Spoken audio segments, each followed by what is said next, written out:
Esta empresa no tiene ninguna responsabilidad por su contenido. El Pulso.hn y el Observatorio del Poder presentan Cuarto Poder.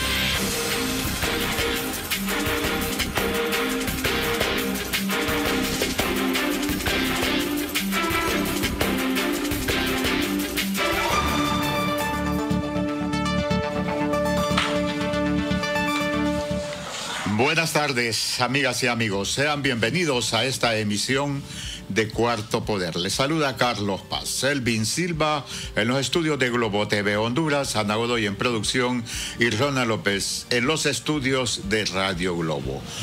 Previo al tema de hoy, no ha venido todavía nuestro invitado. Creo que urge en esta ciudad capital un albergue para las personas de la tercera edad que puedan protegerse en estos periodos de lluvia y que las temperaturas pues descienden y están pues en las calles expuestos.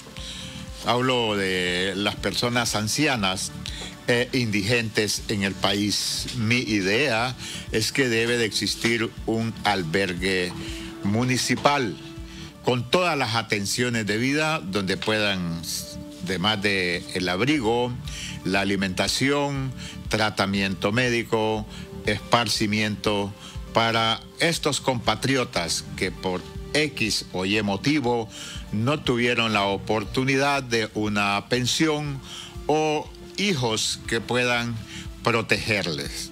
Es gran cantidad de nuestros ancianos que duermen a la intemperie, expuestos totalmente con un cartón, con un plástico para protegerse de la lluvia y el frío. Quizás nuestro alcalde tenga la iniciativa en su periodo y se pueda construir un albergue municipal. Existen ONG, pero el espacio es restringido. Hay uno estatal, pero data de allá, de por 1943 o 46, que por lo tanto el cupo es restringido. Le damos la bienvenida al compañero Brian Flores. ¿Qué tal? Es un placer estar con ustedes esta tarde acá en Cuarto Poder. Bueno, ya hoy estamos finalizando el último día del mes de octubre de 2023. Y ya estamos entrando, bueno, mañana 1 de noviembre es el Día de Todos los Santos y también el 2, bueno, mañana es de los niños y el martes 2 es el de los adultos. Bueno, es el Día de Muertos, como diríamos popularmente. Ya estamos listos y nuevamente preparados con los temas que vamos a abordar precisamente esta tarde. Le invitamos a que usted lea en este momento también el Pulso.hn para que se mantenga informado, porque en el Pulso se dicen las cosas como son. Y por cierto, Selvin, entra a la web del Pulso en este momento porque tenemos una noticia exclusiva de última hora. ¿Qué es lo que ha pasado en el Banco Centroamericano de Integración Económica con relación al presidente saliente de ese organismo, Dante Mossi? Atención a esta información importante. Selvin. Última hora. Última hora. Informe de última hora en Cuarto Poder. Mucha atención.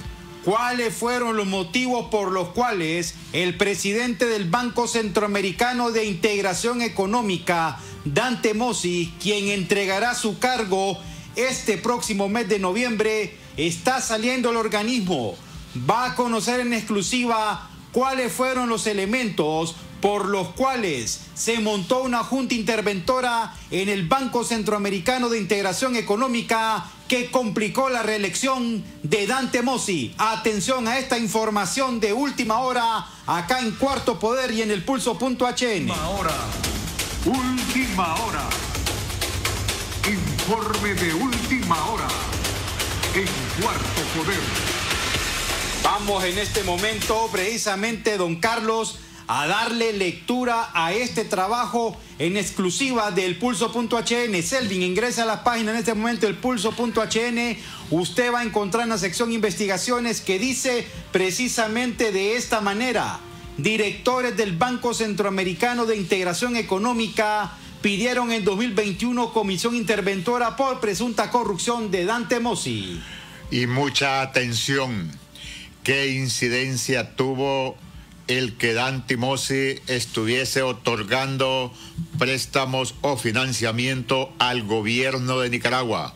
¿Qué incidencia tuvo para que se solicitara esta comisión interventora cuando se pedía por parte de opositores centroamericanos al gobierno de Daniel Ortega que se le cortase el financiamiento, acusando que se utilizaba para la represión a sus opositores? Mire esta información que en este momento lo tenemos en exclusiva en el Pulso.hn.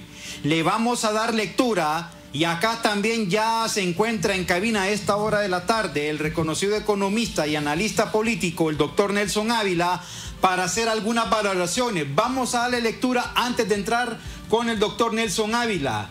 Dice de esta manera este reporte: la próxima salida del hondureño Dante Mossi de la presidencia del BCE no se debe necesariamente a su calificativo de prestamista de dictadores, sino a las irregularidades al interior del organismo. Mossi, quien se aprestaba a reelegirse en el cargo, estuvo a punto de provocar una crisis sin precedentes que puso en números rojos las finanzas del Banco Regional, lo que le impidió volver a postularse en el cargo y orilló a la Junta de Gobernadores, o sea, a los secretarios de finanzas o ministros de finanzas de los socios regionales y extrarregionales, a llamar a un concurso para encontrar un sustituto. El Pulso accedió en exclusiva a un breve pero contundente informe presentado el 11 de diciembre de 2021, que fue hecho llegar a la Junta de Gobernadores por parte de los directores del BCE, en donde explicaron de manera sucinta, pero con datos concretos sobre la administración de Mossi, que derivó en mala gobernanza. Los directores explicaron que el banco se encontraba a la deriva, en el sentido que se deterioraron los indicadores, como las utilidades o beneficios después de deducciones, cayeron de manera estrepitosa en $223.5 millones en 2018, a apenas 86.6 millones hacia 2021. No obstante, los directores de cada país ante el BCE aclararon que a pesar de la pandemia del COVID-19, el organismo supo resistir los embates provocados por el patógeno en economía, pero les alarma que los rendimientos se hayan hundido a mínimos en los últimos años. El documento cedido a este periódico desde las mismísimas entrañas del BCE, los directores mandaron a decir a la Junta de Gobernadores que en ese momento vieron con preocupación sobre los parámetros de administración y financieros del banco y las serias inquietudes generadas sobre su adecuada gobernanza. La falta de transparencia en la presentación de la información al directorio por la administración, prosigue el documento, ha quedado evidenciada dada la forma precipitada en la que se ha expuesto el deterioro del índice de capital ajustado por riesgo, más conocido como RAC. Todos los informes mostrados durante la gestión de los últimos años han mostrado que se iba por buen camino, con una tendencia al crecimiento positivo del banco. Los denunciantes explicaron sobre la gestión de Mossi en el BCE, la hizo a caer a mínimos históricos. Al respecto, otro de los enunciados precisa que actualmente se observa un deterioro en los indicadores financieros referentes a la rentabilidad financiera, que de 7.42% alcanzado en el año 2018 pasó a 2.68% octubre de 2021. De igual forma, el ingreso financiero neto con relación a los activos productivos pasó de 2.37% en 2018 a 1.83% al cierre de octubre de 2021, y la utilidad pasó de 223.5 millones en 2018 a reportar 83 millones a octubre de 2021. Lo anterior podría ser conducente a una eventual caída de la solidez financiera como la que venía contando la institución en la última década. En ese sentido, es importante considerar los acontecimientos suscitados e informados en el último momento, sobre todo todo porque en 2018 y 2019 se presentaron indicadores que reflejaron un fortalecimiento patrimonial con crecimiento constante. Asimismo, se observaron crecimiento de los activos totales, alcanzando hasta la fecha 13.739.3 millones de dólares y la presa crediticia hasta alcanzar a la fecha 8.799.8 millones de dólares. Todo lo anterior denotaba una gestión institucional. De hecho, oigan bien este documento, quienes elaboraron el mismo, entre ellos se encuentra la exdirectora por Honduras, Catherine Chan Carías, hija del influyente exdiputado dirigente nacionalista Rigoberto Chan Castillo y esposa del exfiscal general Oscar Chinchilla, indicaron en el sentido que resulta inaceptable que no se estableciera un plan de acción técnicamente programado para estabilizar el RAC, debido a su disminución, así como que no se informara de manera oportuna al directorio. El resultado de faltar a la obligación de transparencia en cuanto a la presentación del informe pertinente incompleta impide que se tomen decisiones debidamente sustentadas sobre las operaciones que presentan deficiencias graves en sus fundamentos. La administración del Banco Regional, en consecuencia, realizó en ese momento un plan de acción para poder retornar a la normalidad, ya que estaba impidiendo proporcionar asistencia financiera para sus países miembros, por lo que se propuso instalar una suerte de junta interventora a fin de lograr cuantificar los daños causados por la gestión de Mossi. Y ya para finalizar, dice, por su parte, el titular del BCE admitió que se intervino a su gestión, lo que generó su disminución de facultades que tiene como jefe del BCE. En declaraciones a un medio capitalino, Mossi arremetió contra sus jefes superiores al alegar que el BCE era más transparente en su administración al comunicar cada decisión al directorio. Aseveró que cuando vi este tipo de reformas en las que me estaban echando para atrás, entonces dije, no puedo trabajar de esa manera, no voy a parar de comunicar lo que considero que es público y debe estar en la palestra. Me han dejado sin voz y sin manos para actuar muchas cosas y recurrir legalmente a estas posiciones. Y mucha atención a nuestros oyentes y televidentes a nivel nacional e internacional. Conversamos esta tarde con el doctor Nelson Ávila, funcionario internacional desde 1975 a 1985 del Organismo Regional de Financiamiento para los Países de Centroamérica. Le damos la bienvenida al doctor Nelson Ávila y le agradecemos a nombre de nuestra audiencia compartir su conocimiento técnico-científico de este organismo de financiamiento para nuestros países de la región. Bienvenido, doctor, y muchas gracias. Muchísimas gracias a ustedes, queridos amigos. Siempre es importante conversar sobre estos temas fundamentales. Vea, ¿qué es el Banco Centroamericano de Integración Económica? Es una institución de la integración.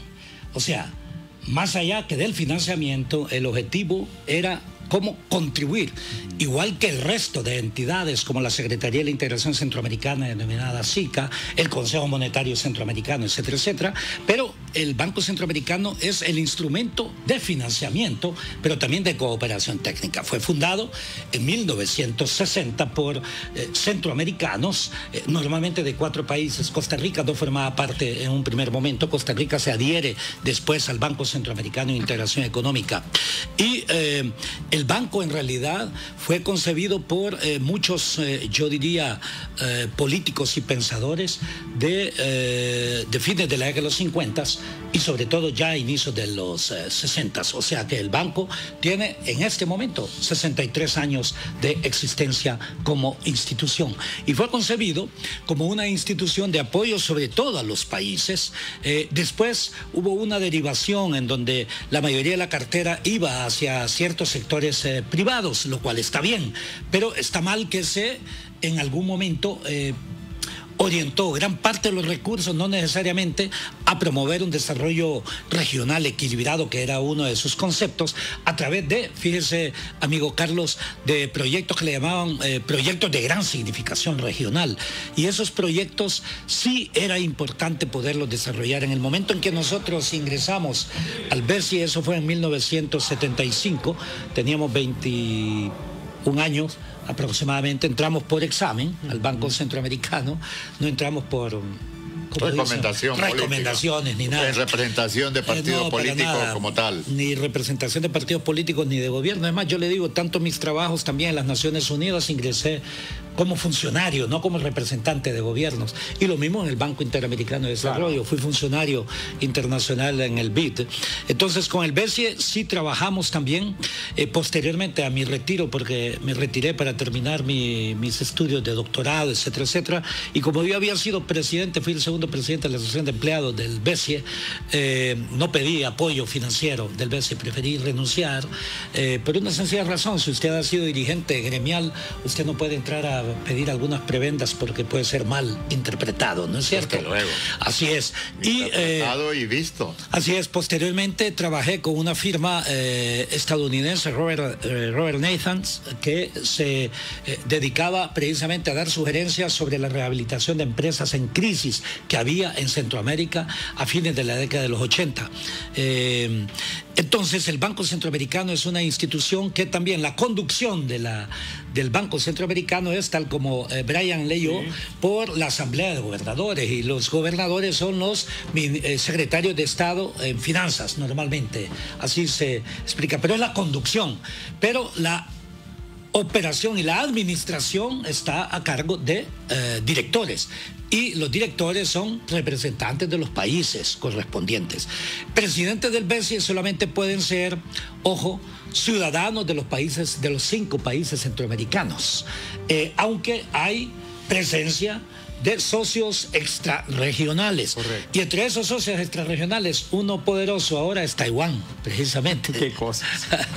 ¿Y por qué lo digo? Bueno, porque va a tener y tiene un papel importante en la elección del nuevo presidente del BESIE, que yo lo dije desde antes. En realidad no será ningún hondureño, porque en realidad creo que los hondureños hemos sido más hondureños presidentes del BESIE que de los otros países, realmente. Yo ingresé en la época en que el presidente del BESIE era don Enrique Ortiz Colindres, una persona a quien yo admiraba enormemente por su capacidad de lenguaje y todo lo demás, y también en su formación. Estoy hablando cuando ingresamos en la década de los 70s, ¿no? Yo sí creo que en el Banco Centroamericano, poco a poco, pudimos observar, hace unos cuantos años renunció un director por Costa Rica, amigo mío, precisamente ex candidato presidencial en Costa Rica, exactamente, Otón Solís. Otón Solís, economista también. Con Otón nos conocimos cuando yo era el oficial a cargo de las Naciones Unidas, de lo que se conoció como el Plan Especial de Cooperación Económica para Centroamérica. Y en el Plan Especial de Cooperación Económica para Centroamérica teníamos varios programas, entre ellos un programa de fortalecimiento del BESIE, un programa de todas las instituciones nacidas de la integración, fortalecimiento del SICA, hasta fortalecimiento de COSESNA, que es navegación aérea, ¿no es cierto? Y lo contratamos a Otón en ese momento. Y en ese programa de fortalecimiento del BESIE, el objetivo fundamental era cómo hacer que el BESIE adquiriese cada vez más una calificación financiera que le permitiese en realidad operar en mejores condiciones.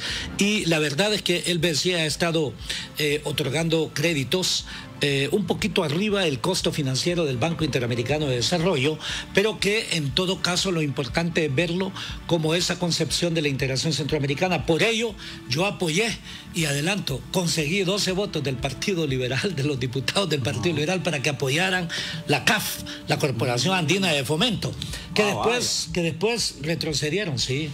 Conseguí esos. ¿Y por qué lo iba a conseguir? Porque ellos me invitaron para ver si era o no conveniente que Honduras participase en la CAF, y yo les dije, obvio, por una sencilla razón: porque es importante que Honduras participe en todos los organismos de integración mundial. Es más, es importante que participe en el BRICS, ¿verdad? En el banco, sí. en todo este banco mundial que se está conformando con la integración de varios países más allá de sus socios fundadores, ¿verdad? Que son Brasil, Rusia, China, la India y Sudáfrica. Por ello las siglas BRICS.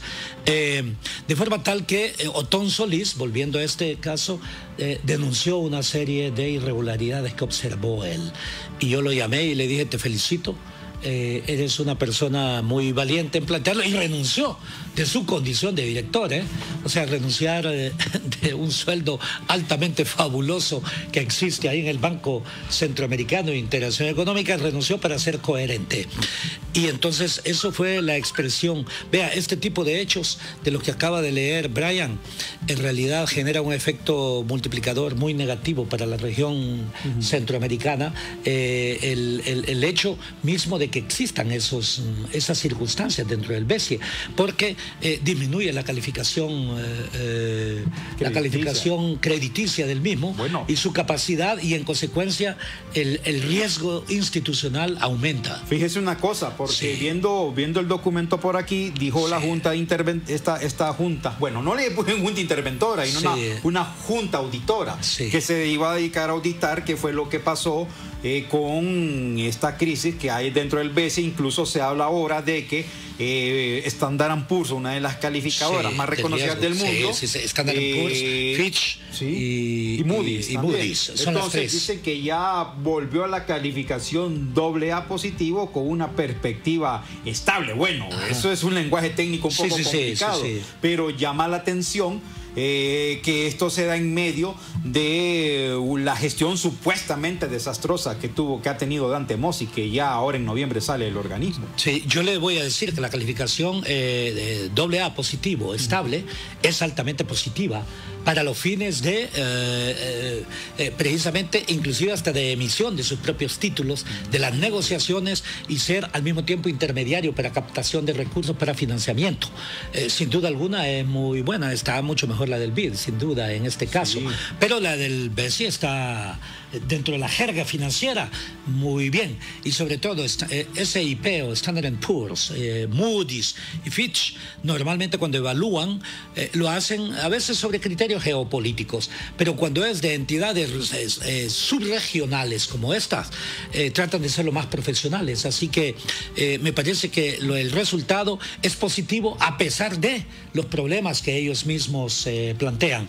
Y yo sí creo, vea, tenemos que fortalecer el Banco Centroamericano, tenemos que fortalecer todas las entidades nacidas de la integración. Es el pensamiento morazanista en juego también, porque todas estas instituciones lamentablemente han sido debilitadas por actitudes, yo diría, poco honestas de muchos que han dirigido en algún momento los países. Voy a dar un ejemplo.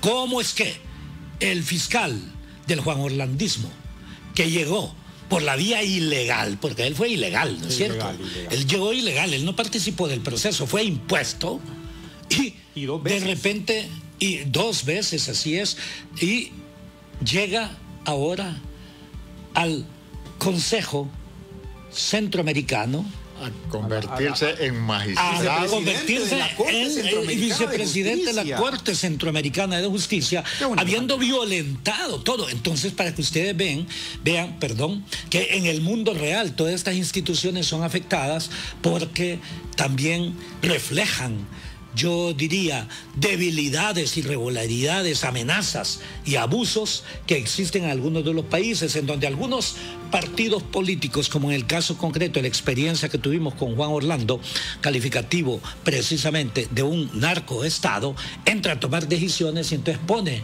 a muchas de estas personas en muchas de estas posiciones. Es el caso entonces, en este momento, de este ex fiscal que, en mi opinión, me disculpan, sí, debió establecerse una alerta migratoria para que él no saliera de Honduras. Y salió de Honduras. ¿Y por qué digo debió haberse establecido una alerta migratoria? Por una sencilla razón.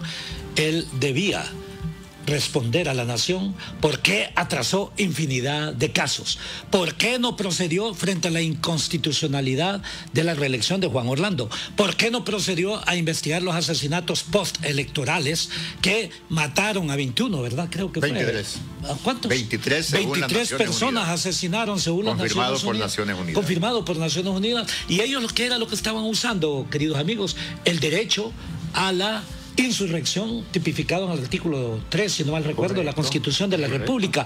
Es que el fiscal procedió a hacer eso. Les adelanto, yo mismo presenté y tengo pendientes 7 acciones que hice ante la Fiscalía. Por ejemplo, 13 de diciembre de 2016 hizo una acción contra la inscripción de Juan Orlando para presidente de Honduras.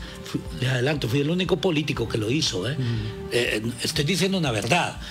Interpuso un recurso de inconstitucionalidad ante la Fiscalía por él. Ahí está. No cruzó. Segundo punto, interpuse un recurso de traición a la patria contra Juan Orlando, sus ministros y los sucesivos jefes del Estado Mayor Conjunto por violación a la patria, por la cuestión de las sedes. También interpusimos otro contra estos asesinatos que hubo, estos 23, considerándolos como tales. También interpusimos ante la Corte Suprema de Justicia, ahora lo voy a decir, en febrero del 2014, una acción de inconstitucionalidad de las sedes. Ojo, ahí tengo el documento junto con el licenciado, con el economista Edwin Sandoval, ¿verdad? Que es una persona luchadora en contra precisamente de esta violación de la Constitución, que son las sedes. La interpusimos en febrero del 2014. Y ¿saben qué nos respondió la Corte Suprema de Justicia? Por eso fuimos a la Fiscalía, que las sedes no nos afectaban a nosotros en nuestra condición personal. Imagínense. Y entonces a la Fiscalía le enviamos una nota. No solamente nos afecta en nuestra condición personal, nos afecta en condición colectiva a toda la nación hondureña. Claro. Ahí está ese caso. Y les voy a decir también, y yo sé que me está escuchando el ex secretario de Estado Pacheco. ¿Se acuerda usted de la operación JNAG, operación Sabueso JNAG, del 14 de diciembre del 2013? Señor, creo que él es general, ¿verdad? General. Yo se lo estoy diciendo porque hasta ahorita lo voy a decir públicamente. Ajá. Esto que se conoce como Operación Sabueso, JNG son mis iniciales. Jorge Nelson Ávila Gutiérrez. ¿Que lo andaban investigando? ¿Le iban a No, la Operación JNG, Operación Sabueso, se hizo un día después de que yo interpuse la demanda de inconstitucionalidad de la elección, de la inscripción de Juan Orlando Hernández. Y la nota, si gustan, les puedo enviar una copia a ustedes. Está en la Fiscalía, porque yo fui y dice la Fiscalía iniciar la operación JNAG a partir de la fecha y durante 2 meses, o sea, hasta el 14 de febrero. Y dice, portar arma reglamentaria y usarla si es necesario. ¿Me explico? ¿Qué significa eso? Un seguimiento que nos hicieron solamente por ejecutar nuestro derecho. Ahí está en la Fiscalía. ¿Y por qué me voy a este tema? Bueno, porque hablamos de la participación en estas instancias de la integración centroamericana, que son muy buenas. Hay que favorecer los instrumentos de la integración centroamericana. El problema es las personas que se ponen en esas instancias si no tienen el mérito correspondiente. Es el caso que estamos hablando nosotros. Bueno, en el caso del BESIE es importante que, como ya se conoce este caso, yo me reservé siempre a opinar, porque me dijeron sobre los problemas y todo lo más, pero yo decía, en el BESIE hay que hacer precisamente qué es lo que aparece ahora, ¿verdad? Una auditoría forense, y bueno, los profesionales de la auditoría saben lo que hacen, y si aparece eso, bueno, que se hagan las acciones judiciales correspondientes. Ahora dice, la pausa. Antes de la pausa, pues le voy a dar esta pregunta. Antes de la pausa, está diciendo el presidente saliente del BCE, Dante Mossi, de que hay una conspiración en su contra. Bueno, es probable, o sea, que él dé los datos, me explico, pero si la auditoría plantea hechos irregulares, etcétera, etcétera, bueno, es un enfrentamiento que tiene que existir entre ellos. Yo creo que todas las personas tienen derecho a la defensa, claro que sí, y tienen derecho también a considerarse inocentes hasta que se demuestre lo contrario. Sí. Lo que dice la auditoría es un tema en donde está demostrando precisamente que han habido esas problemáticas. Sí. Lo interesante y bueno aquí es que desde la perspectiva institucional no ha afectado la clasificación de AA positivo, sí, estable, lo cual es muy bueno, sin duda alguna, para Centroamérica. Doctor, le pedimos su permiso para una pausa. Disculpe, y al retorno continuamos. Vamos a la pausa. Las señales ya están aquí. Octubre es el mes del 6 y el 7. Matricula tu vehículo con placas terminación 6 y 7. Para más información entra a www.ip.gov.hn. Gobierno del Socialismo Democrático. Se va a iniciar el partido. En la portería aparece Ruiz con la camiseta número 6. En la línea de defensa con el número 7, González. Con el 6, Flores. Con el 7, Reyes. Y en el medio, con el 6, Lozano. Y con el 7, Ochoa. Las señales ya están aquí. Octubre es el mes del 6 y el 7. Matricula tu vehículo con terminación de placas 6 y 7. Visita nuestra página para más información. Gobierno del Socialismo Democrático. Xiomara Castro, presidenta. Estamos atendiendo temas de vulnerabilidad en barrios y colonias, también Fuerzas Unidas, Campo Cielo, Villa Nueva, Reparto Guillén, Nueva Santa Rosa, en la solución integral histórica para los vecinos del barrio Morazán, en la zona denominada del barrio Los Jucos. La colonia Miramesí, que también ha sido históricamente un tema propenso al tema de vulnerabilidad en la capital. La gente no quiere escuchar quejas, la gente quiere escuchar respuestas. ¿Qué haces despierto tan temprano? Siguiendo la carrera. Saca tu lado fan por un viaje doble a la primera carrera nocturna que se vivirá en Las Vegas. Todas tus compras con tu tarjeta de crédito o débito Visa Atlántida acumulan un boleto electrónico para vivir esta gran experiencia. ¿Y tú, de qué eres fan? Banco Atlántida, imagina, cree, triunfa. Por continuar a esta hora de la tarde con Cuarto Poder. Diga. Mire, se solicita la auditoría del 2021. 2019 fueron los tranques en Nicaragua. ¿Ah? Sí. ¿Por qué se solicita deja la suspicacia, aunque se diga que no tiene que ver o que no tiene incidencia el financiamiento que le otorgó el BCI al gobierno de Nicaragua, pero se pide el 2021 y los tranques fueron el 2019. Los tranques, compañeros, son las revueltas en nuestro lenguaje, ¿ah? O bloqueos o toma de carretera, o sea, una lucha encarnizada que hubo por querer derrocar a don Daniel Ortega. Su opinión. ¿Por qué 2 años después pide la auditoría? O sea, se dice prácticamente, y me comentaron, queda claro, comentario, que había disconformidad porque el BCI seguía financiando a Daniel Ortega. Hombre, bueno, en realidad el financiamiento probablemente no era Daniel Ortega, era Nicaragua, porque correcto, el BCI lo que hace es financiamiento a países y a socios, como socio fundador, y al mismo tiempo para financiamiento a sectores privados, a empresas, ¿verdad? De forma tal que a mí me parece en realidad que, claro, está bien que se haga cualquier auditoría, uno no debe oponerse, ¿verdad?, a cualquier auditoría, siempre y cuando se haga no bajo una instrucción específica, sino que sea, vea, en auditoría hay lo que se conoce auditoría de estados financieros, que es dar una opinión sobre lo que se conoce como el estado de situación financiera o balance general, sobre el estado de resultados o estado de pérdidas y ganancias y sobre el estado de cambios en la posición financiera. Estoy hablando en términos técnicos de finanzas, ¿verdad? Ese es un tipo de auditoría.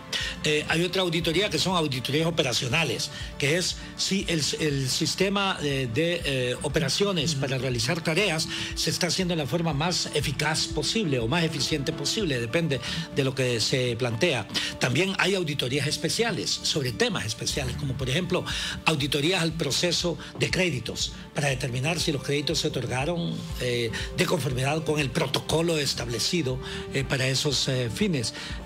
Yo, por ejemplo, recuerdo, yo trabajé tanto en la auditoría interna en los primeros años de muy joven y después trabajé como supervisor de proyectos y jefe de equipo de proyectos en la gerencia de análisis y supervisión, como se conocía en ese momento, en diversos sectores: energía eléctrica, agua y saneamiento, proyectos de salud, proyectos privados financiados, etcétera, etcétera.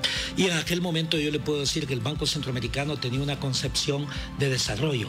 Por ello yo invitaría, yo no sé si el gobierno de Honduras también ya ha iniciado diálogos con el Banco Centroamericano para que pueda contribuir a financiar un proyecto de gran significación regional como es el ferrocarril interoceánico, por ejemplo, que ya ha anunciado la presidente Xiomara Castro, que me parece correcto.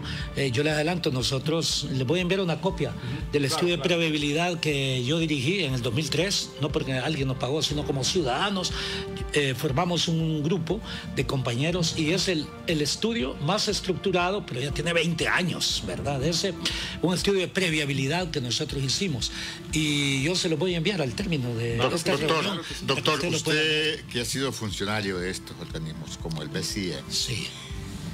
Yo soy el presidente, yo soy el que firmo, pero tengo un equipo que es el que me estudia lo que presentan los países, lo que presenta el sector privado de cada país, para que yo lo firme. Así es. Entonces, si yo firmo y se otorga el préstamo, quien me falla es el equipo. Completamente de acuerdo. Vea, ¿cómo está estructurado? Yo soy responsable. Así es. Se conforma un equipo. Un equipo, si les parece, interdepartamental, ¿verdad? Varios departamentos forman el departamento legal, el departamento técnico A, el departamento técnico B, C. Depende de la naturaleza del proyecto. Si es un proyecto que tiene un alto componente ambiental, pues tiene que existir una propuesta de esa naturaleza fuerte. Si es un proyecto de salud, pues también, etcétera, etcétera. Se elabora el dictamen, favorable o no. En otras palabras, se hace un documento de proyecto. Ese documento de proyecto es elevado al directorio. El directorio está integrado por 5 personas, cada uno representante de uno de los países, originalmente 5 personas, que eran los países fundadores. Ahora el directorio, cada país integrante tiene su director, me explico. Taiwán tiene director, Argentina tiene, Colombia, España, República Dominicana tienen su director. Ellos son los responsables de verificar. Así es. Como socio extrarregional. Sí, todos estos son socios extrarregionales. Se considera como socio regional solamente los fundadores. Más Costa Rica, que no fue fundador al inicio, ¿verdad? Se integró como 3, 4 años después, si no mal recuerdo. Entonces, es el directorio el que aprueba o no los proyectos en coordinación con los países. De forma tal que a quien se contribuye a financiar a los países, ellos son los que están obligados también a analizar la pertinencia, pero al mismo tiempo, diríamos, la urgencia del proyecto a financiar. Así que así se funciona, es una responsabilidad compartida. Y en honor a la verdad, el presidente no es más que uno más dentro de los que toman las decisiones. Más, o sea que el presidente tiene amplios poderes. No, el presidente, además, el presidente es presidente ejecutivo. En el pasado, él era director presidente en el pasado, era representante del gobierno y entonces tomaba decisiones en el directorio y lo ejecutaba como presidente. Ahora el presidente es presidente ejecutivo. Entonces, honestamente, Dante Mossi, él no tenía nada que ver en la aprobación de proyectos. ¿Por qué le consulto lo anterior? Porque el señor Dante Mossi puede hacer la de Porfirio Lobo Sosa, que dice en el caso Pandora, no, el ministro me hizo la solicitud del financiamiento para sectores vulnerables de la agricultura y yo le solicité al ministro de Finanzas que buscara los recursos, pero yo después no sé cómo los ejecutaron. Exacto. La única diferencia ahí es que el presidente del Ejecutivo, en el ejemplo que usted pone, sí puede él parar o no las cosas. En tanto que el presidente ejecutivo del BCE, una vez que el directorio ha tomado la decisión, él no puede incidir en parar un proceso ni nada por el estilo. Debe cumplir. Él debe cumplir, ejecuta. Por eso se llama presidente ejecutivo. Como decimos popularmente, puede evadir el bulto el señor Dante Mossi y lo que argumenta que se ha generado toda una estrategia conspirativa.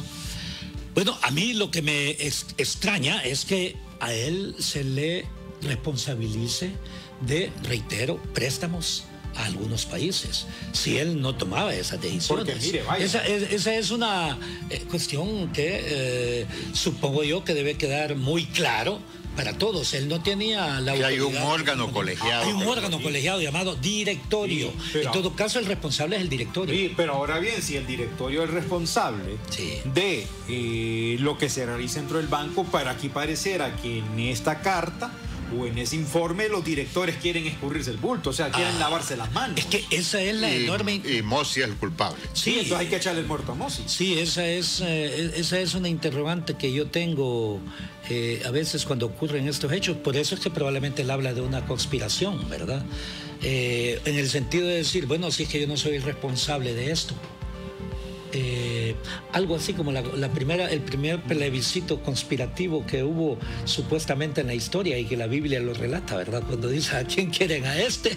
O sea, ¿a Jesús o a Barrabás? Y de repente había una consulta democrática. No era para nada democrática. La consulta era democrática, solo que estaba manipulada de quienes iban a gritar más. Claro, porque ahí la decisión era con gritos. Eso suena tigre amarrado contra burro, tigre suelto contra burro amarrado. Sí, o sea, por eso ¿por qué digo yo esto? Porque entonces a veces yo en este tipo de elementos trato de ser responsable. Lo que sí puedo hablar es en términos de hasta dónde llegan las funciones y responsabilidades. Hay un principio elemental en administración de empresas.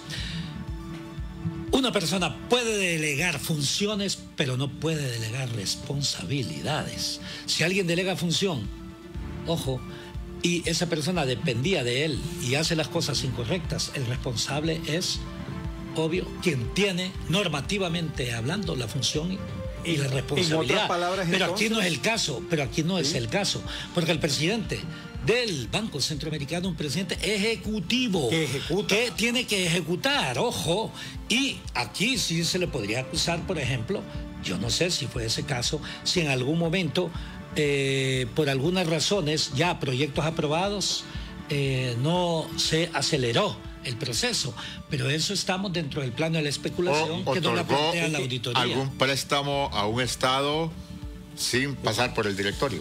No, pero es que eso es imposible.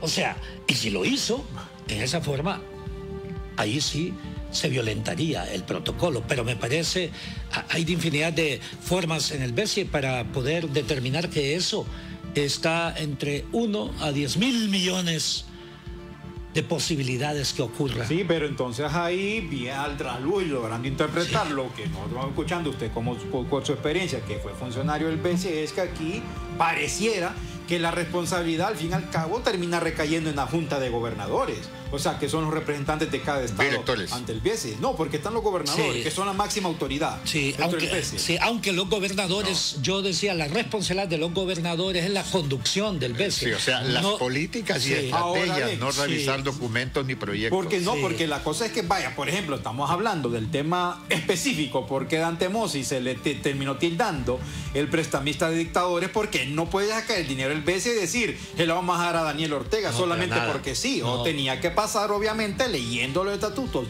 del BCE, es que eso pasa en primera instancia por la Junta de Directores. Así es. Los directores de cada país y de los socios regionales y extrarregionales le dice, ¿te prestamos o no te prestamos? Ahora, lo que sí está claro es que los gobernadores, y eso es correcto también, pueden presionar a sus directores, me explico, de su país, para que aceleren, por ejemplo, el análisis de alguna solicitud de préstamo que hace el país, me explico. Correcto.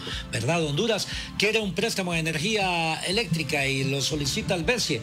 Bueno, ahí el papel fundamental lo asume la gobernadora, en este caso el gobernador, que es el secretario de Finanzas ante el BCE, y le dice, mira, estamos solicitando este préstamo, se comunica también con el director que tienen ahí, que es de planta, que es administrativo, el empleado que está ahí en el BCE, exactamente, porque el gobernador no es empleado del BCE, quien es empleado con fondos es el director, me explico, y entonces a él sí le dice, mira, va a esta solicitud de financiamiento, te pido que me le des la máxima celeridad todo el del proceso caso, de lobby y la celeridad para que esté dictaminado y llegue a la mesa. Así es, pero el gobernador no toma decisiones en las autorizaciones de préstamo. Eso ya es el directorio. O sea que es el directorio, entonces, para aclararlo. Solo permítanos un momento, porque estamos hablando del cargo del nivel político de estrategias y la parte ejecutiva. Exactamente. O sea, ahí por lo menos ya nos queda claro esa cuestión. Vamos a la pausa, les recordamos, las señales ya están aquí. Octubre es el mes del 6 y el 7. Matricula tu vehículo con placas terminación 6 y 7. Para más información entra a www.ip.gov.hn, Gobierno del Socialismo Democrático. Se va a iniciar el partido. En la portería aparece Ruiz con la camiseta número 6. En la línea de defensa con el número 7, González. Con el 6, Flores. Con el 7, Reyes. Y en el medio con el 6, Lozano. Y con el 7, Ochoa. Las señales ya están aquí. Octubre es el mes del 6 y el 7. Matricula tu vehículo con terminación de placas 6 y 7. Visita nuestra página para más información. Gobierno del Socialismo Democrático. Xiomara Castro, presidenta. Estamos atendiendo temas de vulnerabilidad en barrios y colonias, también Fuerzas Unidas, Campo Cielo, Villa Nueva, Reparto Guillén, Nueva Santa Rosa, en la solución integral histórica para los vecinos del barrio Morazán, en la zona denominada del barrio Los Jucos. La colonia Miramesí, que también ha sido históricamente un tema propenso al tema de vulnerabilidad en la capital. La gente no quiere escuchar quejas, la gente quiere escuchar respuestas. ¿Necesitas un vehículo de trabajo para tu empresa o negocio? Al incrementar la facturación en tu POS de Banco Atlántida, puedes ganártelo. Por cada 25,000 lempiras de facturación, acumulas un boleto electrónico para participar en el sorteo de 3 Chevrolet Panel 2023, 30 bonos de 5,000 lempiras en combustible y 15 estadías dobles en Telamar Resort. Entre más factures en POS Atlántida, más oportunidades tienes de ganar. Si aún no lo tienes, solicítalo ya en bancatlan.hn. Banco Atlántida. Imagina, cree, triunfa. Bueno, amigas y amigos, conversamos esta tarde con el doctor Nelson Ávila, destacado economista y analista de la realidad sociopolítica del país. Miren, los medios, miren, entendamos los intereses que juegan los medios, tanto de aquí de Honduras como el resto del mundo. Por ejemplo, vamos a poner un caso, el medio español El País y también medios nicaragüenses que están opuestos al gobierno de Daniel Ortega, nombraron a Dante Mossi como el financista de los dictadores. Y también aquí en Honduras, también a Mossi se los indica de que en algún momento tuvo una estrecha relación con el ahora extraditado Juan Orlando Hernández, porque le daban bastante dinero entonces al régimen de ese entonces, desde el mismo Bessie.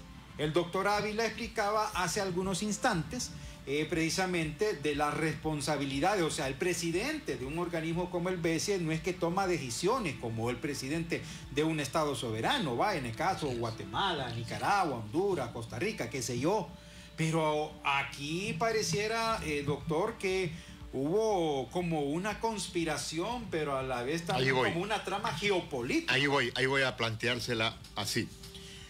Los directores, desde luego que son técnicos de alto nivel, pero son puestos por los gobiernos. Así es. Entonces, por lo tanto, se juega a la geopolítica de los representantes en ese directorio, sean extrarregionales como los regionales. Así es. A como esté conformado ese directorio es la incidencia para la toma de decisiones y otorgar los financiamientos, Así porque es. ahí se vota. Así es, completamente así es. Completamente. El responsable directo en consecuencia es el directorio. Y aquí sí hay presiones geopolíticas, sin duda. Diré, en realidad, que los hondureños de los 63 años que tiene el BCE de existencia, creo que como 8 hondureños han sido presidentes durante un periodo de casi 4 años aproximadamente. Eso le hace casi la mitad del tiempo de existencia de esta mano hondureña. 60%, digámoslo así. Sí. Han habido en consecuencia presidentes del resto de Guatemala, Costa Rica, Nicaragua, El Salvador. Y tenemos la importancia que aquí queda la oficina central. Entonces, bajo este mecanismo, sí, estos puestos son altamente de presiones geopolíticas y de presiones partidarias. Que sea técnico de alto nivel, ahí lo ha puesto el gobierno. Así es, completamente. El poder. Completamente. Entonces, en este caso, por ejemplo, hablemos, claro, Taiwán está como socio extrarregional, con bastante poder dentro del BCE, está haciendo un lobby en particular por uno de los países de Centroamérica, exactamente. No los quiere chinear. Sí. Lo que quiere. Guatemala y Costa Rica tienen, o sea, nacionales de Guatemala y Costa Rica, sobre todo la candidata de Costa Rica, son 2 candidatos, ahí ¿verdad? Queríamos llegar a ese punto. Guatemala tiene altas posibilidades también. Ahí, ¿cómo podría acuñarlo? Aquí ocurrió la venganza taiwanesa. Sí, algo de eso. Yo no conozco al señor Dante Mossi, nunca he tenido ni siquiera la oportunidad de entrevistarle. Lo he visto en los medios de comunicación, pero habrá que profundizar en la investigación y él tendría que hablar de esa conspiración que menciona, porque es también dañino, perjudicial para la institución financiera de Centroamérica. Sí. Sin duda, pero yo en realidad tratando de ser lo más justo, yo diré, si lo acusan a él de otorgamiento de préstamos, me disculpan. No, eso no es posible. No procede. No procede. No puede saltarse la tranca. Así es. Ahora, que haya existido otro tipo de operaciones, yo no lo sé, ¿verdad? Pero en el informe de auditoría lo que hace referencia en realidad más es a este tipo de hechos, ¿verdad? Que en realidad que bajaron los rendimientos. Pero se contradice en 2 años con la calificación. Sí, pero el bajar rendimientos también hay un tema capital. El presupuesto del BESIE es aprobado exactamente, ojo, por los gobernadores a propuesta al mismo tiempo de los directores, me explico, y lo ejecuta de conformidad con. Ahora, ¿por qué habrá ocurrido esos fenómenos? Fenómenos exógenos, fenómenos incontrolables, no lo sé. Me extraña en todo caso que nada de esto ha afectado la calificación como entidad financiera. Exacto. Como periodista es lo que debo de consultarle a un entendido en la materia. Bueno, ¿cómo es que se dan datos específicos, pero mantiene una calificación AA? Es contradictorio. Eso es lo contradictorio. Pero ¿qué pasó ahí con la investigación? Algunas fuentes dentro del BCE dijeron, miren, es que pasó esto. Nosotros presentamos el informe, pero en ese informe se nombró a este equipo de auditoría y con los años entonces el BCE se elevó a categoría que da Moody's. Sí. O sea, pero como en 2 años, cuando vemos los rendimientos, que en teoría, porque no conocemos a profundidad, son alarmantes, ¿cómo se puede recuperar esa calificación? ¿Cómo se pueden recuperar esa utilidad de la rentabilidad del BCE en tan poco tiempo? Sí, no creo que fue el caso. O sea, yo no veo que se desestabilizó en ningún momento esa calificación. Y vea, los economistas... Como la narrativa lo plantea. Como la narrativa lo plantea, hace muy buena la aclaración. Vea, los economistas, para los efectos de prognosis, o sea, anticipar hechos, programar hechos, nos basamos en hechos reales y también hay algo de especulación. ¿Me explico? Por ejemplo, le digo, los mercados a futuro, por ejemplo, funcionan por una alta especulación. Por ejemplo, se dice... ¿cuánto costará, por ejemplo, el barril de petróleo? El barril de petróleo crudo en el año 2045. Usted sabe que en la Bolsa de Valores hay ese tipo de negociaciones, ¿verdad? Y son mercados a futuro y de un solo dicen, bueno, para el 30 de abril del año 2045 yo te venderé un barril de petróleo crudo por ejemplo, a $120 el barril de petróleo crudo.